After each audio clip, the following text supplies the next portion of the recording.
भगवान कृष्ण और कालिया नाग की कहानी भागवत पुराण में वर्णित एक प्रसिद्ध कथा है जो बुराई पर अच्छाई की विजय और भगवान की करुणा को दर्शाती है।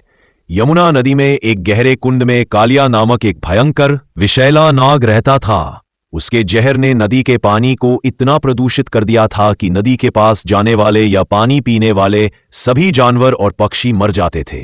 गोकुल के निवासी नदी के पानी का उपयोग नहीं कर सकते थे और हमेशा भयभीत रहते थे। कालिया नाग अपने सौतेले भाई गरुड़ के कारण उस स्थान पर रह रहा था, क्योंकि गरुड़ उस विशेष स्थान पर प्रवेश नहीं कर सकते थे। एक दिन भगवान कृष्ण अपने दोस्तों के साथ नदी के किनारे गेंद खेल रहे थे। खेलते खेलते उनकी गेंद उसी जहरीले कुंड में जा गिरी। जब दोस्तों ने गेंद लाने से मना कर दिया और कृष्ण को कालिया नाग के बारे में बताया, तो कृष्ण ने अकेले ही गेंद लाने का फैसला किया।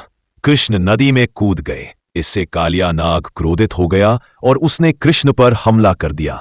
कालिया ने अपने कई फनों से कृष्ण को जकड़ने की कोशिश की। कृष्ण ने कुछ देर तक उसे चकमा दिया और फिर अपनी दिव्य शक्ति से उसे पस्त कर दिया।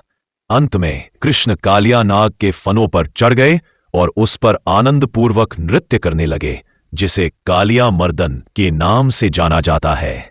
कृष्ण के नृत्य के भार से कालिया की शक्ति क्षीण हो गई और वह मरने जैसी स्थिति में आ गया। तब कालिया की पत्नियां नागिनें आईं और उन्होंने हाथ जोड़कर कृष्ण से अपने पति के प्राणों की भीख मांगी, कृष्ण की स्तुति की और उनकी महानता को स्वीकार किया।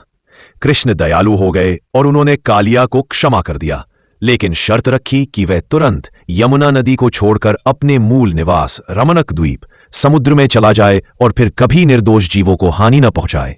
कालिया ने आज्ञा मान ली और अपने परिवार के साथ चला गया।